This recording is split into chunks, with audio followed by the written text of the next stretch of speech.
नमस्कार, मैं हूं आपके साथ अली मतर। दोपहर के 1 बजने वाले हैं और ये वक्त है अपना बिहार का। बुलेटिन में बिहार की हर खबर दिखाएंगे, लेकिन सबसे पहले बात सबसे बड़ी सियासी खबर की करते हैं, जिस पर बिहार में संग्राम मचा हुआ है। आपके पीछे लिखा हुआ है आरजेडी का 5 का प्रपंच। ये हम क्यों कर रहे हैं और इसके पीछे की सियासत क्या है, बुलेटिन में हम पूरी तफ्तीश से जानेंगे। लेकिन सबसे प्रपंच की शुरुआत क्यों हुई, वो खबर हम आपको दिखाते हैं। दरअसल आरजेडी ने आज अपने दोनों राज्यसभा के सीटों पर उम्मीदवारों की घोषणा कर दी। दोनों उम्मीदवार आरजेडी से हैं और कांग्रेस की मांग के विपरीत एक सीट नहीं दी गई। आरजेडी के दोनों उम्मीदवारों ने अपना पर्चा भी भर दिया और जीत का दावा भी किया।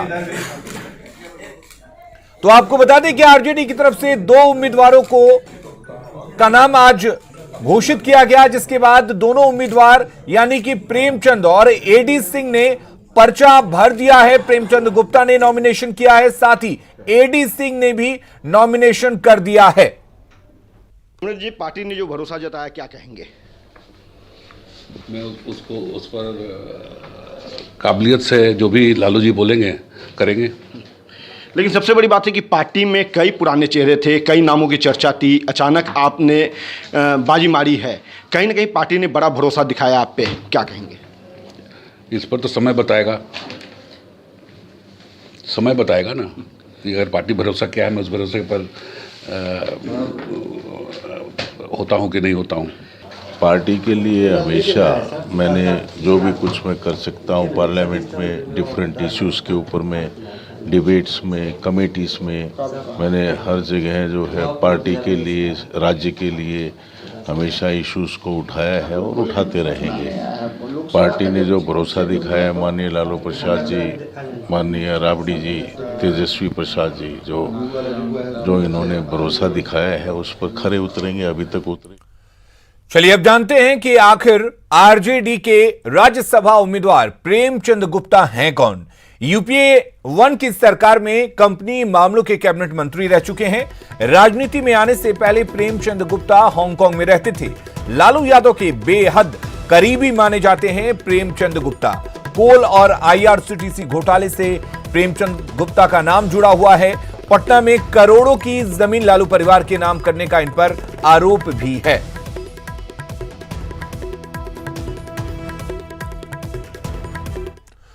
और बात अगर अमरेंद्रधारी सिंह की करें तो अमरेंद्रधारी सिंह पटना के दुल्हिन बाजार इलाके के रहने वाले हैं। उनका रियल एस्टेट और केमिकल सेक्टर में बड़ा कारोबार है।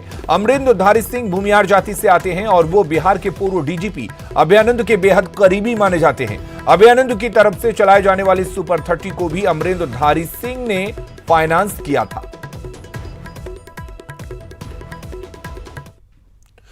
तो अब जब आरजेडी ने दोनों उम्मीदवारों ने पर्चा भर दिया है तो जीत के समीकरण को भी समझना जरूरी है। दरअसल आरजेडी के पास कुल 79 विधायक मौजूद हैं, जबकि एक सीट पर 41 विधायकों की जरूरत है। इस लिहाज से आरजेडी की एक सीट पक्की हो जाती है। जबकि अगर बात करें बाकी के विधायकों की, यानी कि अगर 79 में से 41 विधायकों को घटा दें तो आरजेडी के पास बचते हैं कुल 38 विधायक, जबकि दूसरी सीट के लिए 41 और विधायकों की जरूरत होगी, यानी कि 3 और विधायकों की जरूरत होगी। तो अब सवाल यह है कि दूसरी सीट के लिए आरजेडी 3 विधायक आखिर लाएगी कहां से। तो इसके लिए 2 विकल्प हैं आरजेडी के पास। पहला विकल्प यह बनता है कि आरजेडी को अपने 38 विधायकों के अलावा हिंदुस्तानी अवाम मोर्चा के 1 और अन्य विधायकों का साथ मिलना जरूरी है। दूसरा विकल्प यह है कि आरजेडी के 38 विधायक के अलावा कांग्रेस के अगर 3 विधायक समर्थन देते हैं तो आरजेडी के लिए दूसरी सीट भी पक्की हो जाएगी।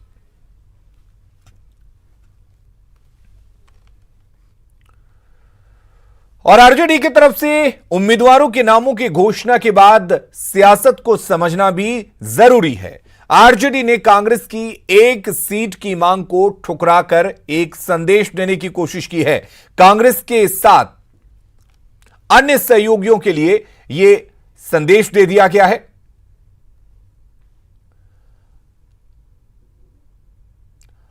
तो सहयोगियों की जो प्रेशर पॉलिटिक्स रही है उससे आरजेडी को फर्क नहीं पड़ता, ये आरजेडी ने संदेश दिया है। विधानसभा चुनाव में पहले आरजेडी किसी के दबाव में नहीं आने वाली है। सीटों को लेकर आरजेडी अपनी ही रणनीति पर काम करेगी, यह तय कर दिया है आरजेडी ने। कार्यकर्ताओं की जगह कारोबारियों को मौका देकर भी एक संदेश दिया है।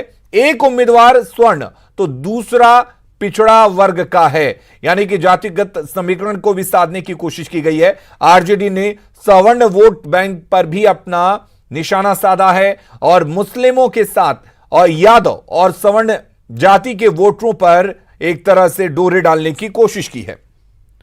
तो अब वो बयान सुनिए जो आरजेडी के 5 का प्रपंच को प्रूफ करता है। राज्यसभा चुनाव पर आरजेडी सांसद मनोज झा ने कांग्रेस को जवाब देते हुए कहा है कि सदन में पहले हमारे 5 सांसद थे और राम जेठमलानी के निधन पर सीट खाली हो गया। दल की मान्यता के लिए 5 सदस्य चाहिए, इसलिए कांग्रेस को सोचना चाहिए।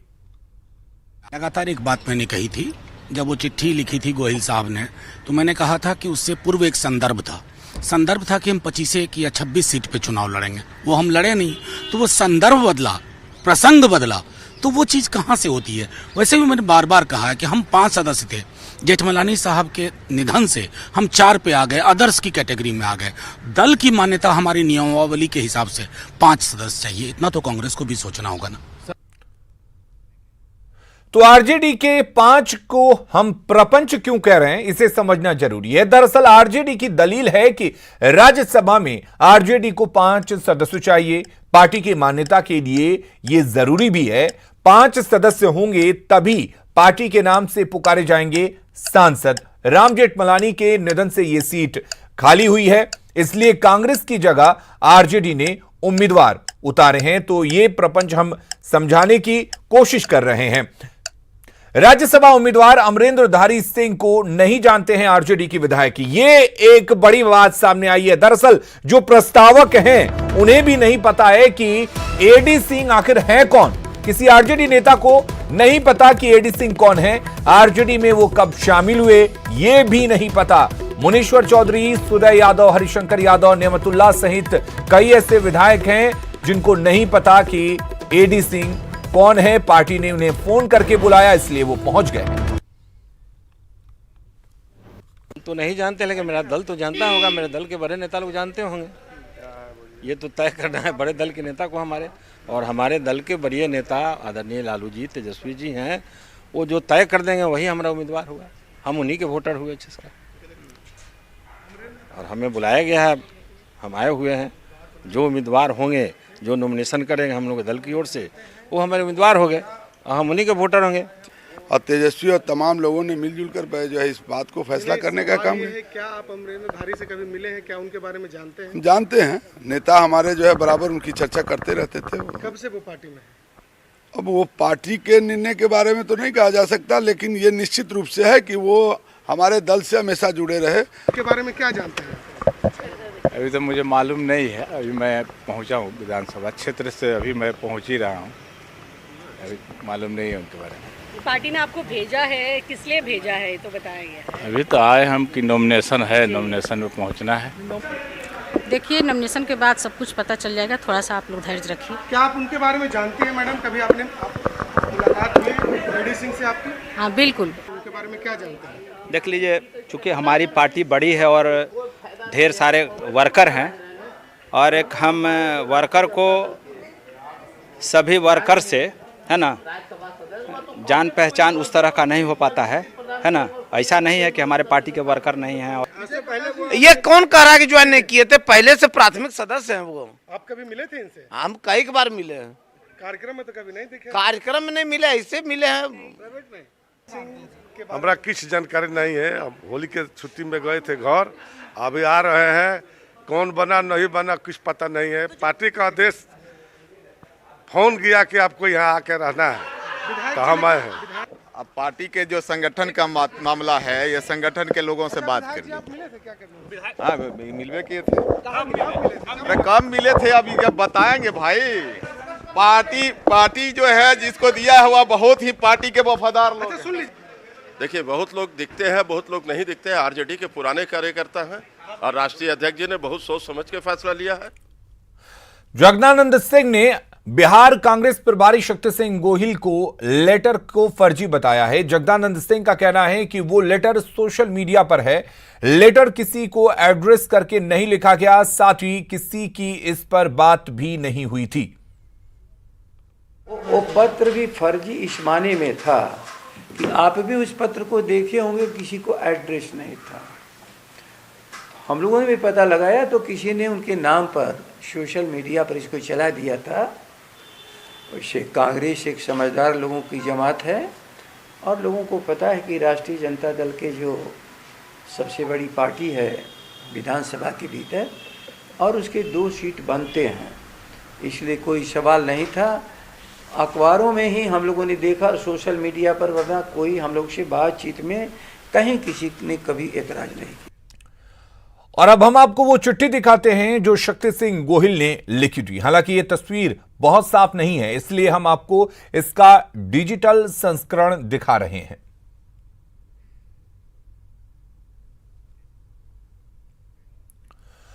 और गोहिल की चिट्ठी को फर्जी कहने पर कांग्रेस भड़की है। जगदानंद सिंह पर प्रेमचंद्र मिश्रा का बयान आया है। आरजेडी को करना चाहिए मर्यादा का पालन। गैर जिम्मेदार नेता की तरह वो बयान दे रहे हैं, ऐसे बयान की भर्त्सना करते हैं। देखिए, पता नहीं जगदानंद सिंह जी क्यों ऐसा बयान देते हैं। उन्हें ये फर्क करना चाहिए कि वो बीजेपी के खिलाफ बोल रहे हैं या कांग्रेस के खिलाफ बोल रहे हैं। कुछ तो मर्यादा का पालन करना चाहिए। मुझे लगता है उनको इस बात की या तो जानकारी नहीं है या जानबूझकर वो एक गैर जिम्मेदार नेता की तरह बयान दे रहे हैं। पूरे आरजेडी लीडरशिप को पता है, पब्लिक डोमेन में वो चीज़ें हैं, अखबार में छपी है, हम लोग के पास उसका रिकॉर्डिंग है कि आरजेडी ने के नेतृत्व ने स्पष्ट रूप से घोषणा की थी कि राज्यसभा चुनाव के समय हम अपने कोटे से पहली सीट कांग्रेस को देंगे। आप दिया नहीं दिया वो इम्पोर्टेंट नहीं है, इम्पोर्टेंट है कि सहयोगी दल से किया हुआ पब्लिक डोमेन का वादा को नहीं निभाया गया। और उस पर से जगदानंद सिंह का ये कहना कि शक्ति सिंह गोहिल जी का पत्र फर्जी है, मैं समझता हूं, मैं इसकी भर्त्सना करता हूं। राज्यसभा की सीट और उससे जुड़े विवादों पर तेजस्वी ने मीडिया के सामने जवाब दिया है। उन्होंने जातिगत सवाल पर भी जवाब दिया और उम्मीदवारों को पहचानने पर भी जवाब दिया। पार्टी के नेताओं के बीच के बारे में बात है, जो शीर्ष नेतृत्व है कांग्रेस का और राष्ट्रीय जनता दल का, उनसे बात हो गई है। आप शीर्ष नेतृत्व नहीं है? जो भी कम्युनिकेट करना था, जब रांची गए थे लालू जी से हमने किया था, और आदरणीय सोनिया जी से लालू जी, वो लोग कहते थे कि थोड़ा इधर देखते हुए किया गया था उस समय। आदरणीय सोनिया जी की जो बात है, हम लोगों के थ्रू जो भी बात थी हमने लालू जी तक पहुंचा दी थी, और जो बात थी वो बात होगी। सवाल ये बताइए, बिहार सरकार के कितने मंत्री को लोग जानते हैं? अभी कुछ दिन पहले जो घटना हुई थी गोपालगंज में, मंगल पांडे जी ने, एक पुलिस वाले ने एक बिहार सरकार के मंत्री को रोक दिया, तो इसका क्या मतलब निकालिएगा, क्या मायने निकालोगे? तो कौन कितने दिन से ये समाज सेवी रहे हैं और भूमिहार जाति के हैं, लंबे समय से इनका योगदान रहा है, पार्टी से जुड़े हुए रहे हैं, तो बार बार शुरू दिन से कह रहे हैं कि ये पार्टी माई की नहीं बल्कि A to Z की पार्टी है। हम तो सभी लोगों को साथ लेकर के चलना चाहते हैं, सभी लोगों को मौका देना चाहते हैं। अब बहुत हुआ धर्म की राजनीति, जाति की राजनीति, प्रोग्रेसिव सोच के साथ हम लोग नए सोच के लोग हैं। बिहार नया बिहार बनाना है, इसमें हम लोगों ने क्या पिछले बार मनोज झा जी को भी भेजा था ब्राह्मण जाति से। और कांग्रेस की मांग को ठुकराकर आरजेडी ने अपने दूसरे राज्यसभा उम्मीदवार की घोषणा कर दी। बीजेपी ने इस पर प्रतिक्रिया दी है कि आरजेडी का इतिहास रहा है कि वो अपने सहयोगियों का हमेशा ही अपमान करती रही है।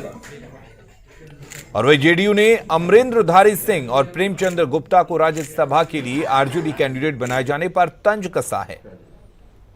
तो आरजेडी की पिछलग्गू बन गई है।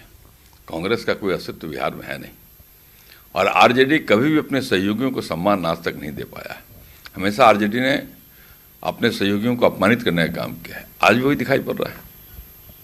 तो जो उम्मीदवार राजद ने बनाया है, क्या लगता है सही है? नहीं, तो राजद का अंदरूनी मामला है, किसको उम्मीदवार कौन किसको बनाता है, लेकिन भारतीय जनता पार्टी अपने कार्यकर्ताओं को ही टिकट देती है।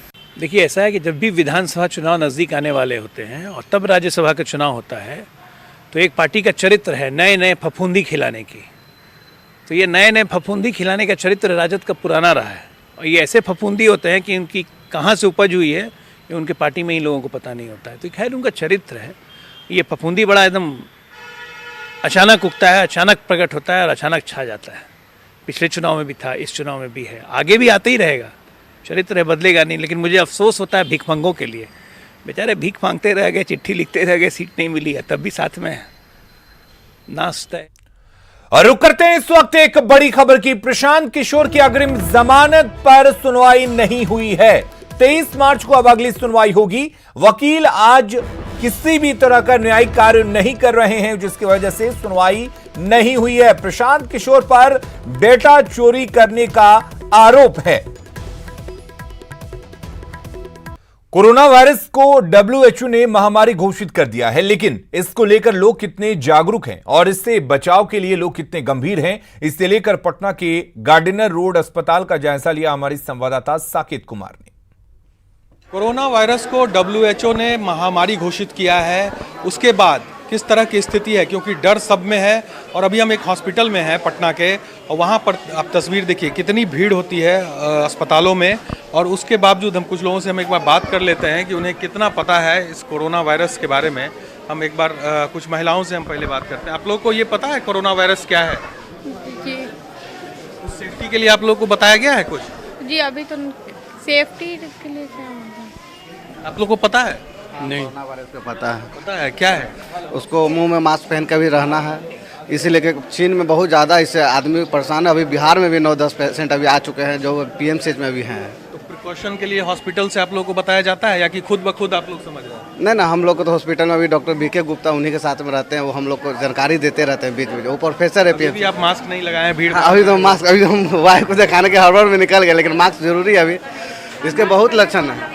बिल्कुल, आप मास्क पहन के ही रोड में निकलना चाहिए, और किसी से हाथ मिलाते या छींकने के समय मुंह पर कपड़ा डाल के भीड़ वाली जगह पे बहुत ऐसे जिनके खांसी सर्दी है उनसे 1 मिनट की दूरी पर रहना चाहिए। अभी तो यहाँ इस जब आप देखिए क्यू में जितने लोग हैं किसी के पास मास्क नहीं है, और ये हॉस्पिटल है। ऐसे में निश्चित तौर पर हॉस्पिटल को भी इस पे नज़र रखना चाहिए कि जो लोग आते हैं उन्हें समझाए कि किस तरह से उन्हें रहना है, किस तरह से उनको इससे बचाव के लिए क्या क्या कुछ करना है, ये उनको समझना चाहिए। ये बताइए कोरोना वायरस के बारे में पता है आपको? जी। क्या पता है? एक बीमारी चीन से आया है जो हमारे बचाव के लिए क्या कुछ पता है? कैसे बचाव के लिए मास्क पहनना चाहिए। मास्क पहनना चाहिए, लेकिन आप लोग पहने नहीं है। एक्चुअली हम हड़बड़ में निकल गए। तो ये स्थिति है कि किस तरह से लोग जागरूक हैं, जान रहे हैं कि क्या है कोरोना वायरस, लेकिन उससे बचाव के लिए जो मेजर्स दिए गए हैं उसे कहीं ना कहीं फॉलो नहीं किया जा रहा है। और जब आप समझ सकते हैं कि हॉस्पिटल में जहां इतनी भीड़ है वहां पर ये स्थिति है, और ना ही हॉस्पिटल के कोई जो अधिकारी हैं या कर्मचारी हैं वो बताने के लिए यहाँ पर है कि आप लोगों को किस तरह से रहना चाहिए भीड़ भाड़ में, किस तरह से आपको मास्क लगाना चाहिए, लोगों से हाथ मिलाने से पहले क्या कुछ करना चाहिए, तमाम जो सिक्योरिटी मेजर्स है उसके बारे में नहीं बताया जा रहा है। तो ऐसे में निश्चित तौर पर इस वायरस से जो डर है वो और भी बढ़ जाता है। कैमरा पर्सन सुबोध के साथ साकेत कुमार, न्यूज़ 18 पटना।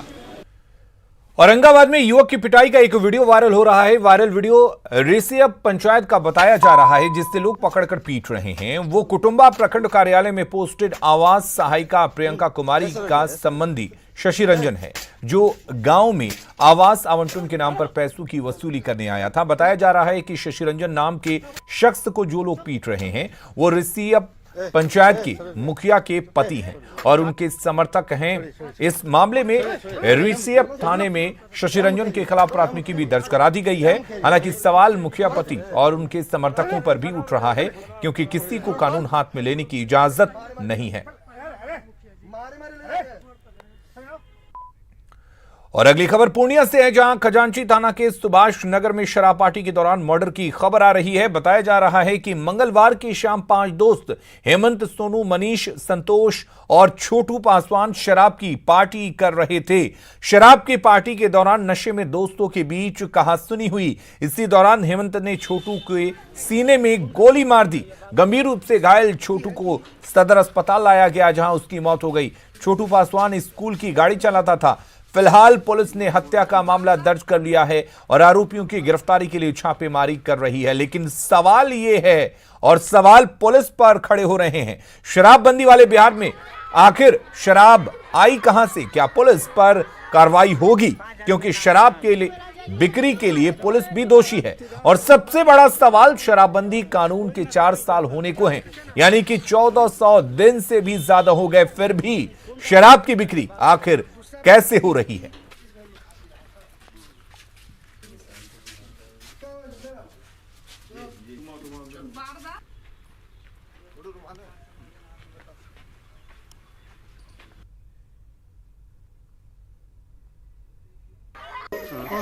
संतोष यादव, सोनू सिंह, मनीष कुमार और मुख्य क्या नाम है, 4-5 लड़का से इनके साथ में सब होली खेला और इनको मार दिया रूम में। हमको 4 बजे पता चला। कल उसको घर से बुला करके ले गए और मनीष नाम का एक व्यक्ति है, उसके घर में ये लोग होली समारोह मना रहे थे। खाने पीने की बात प्रकाश में आई है।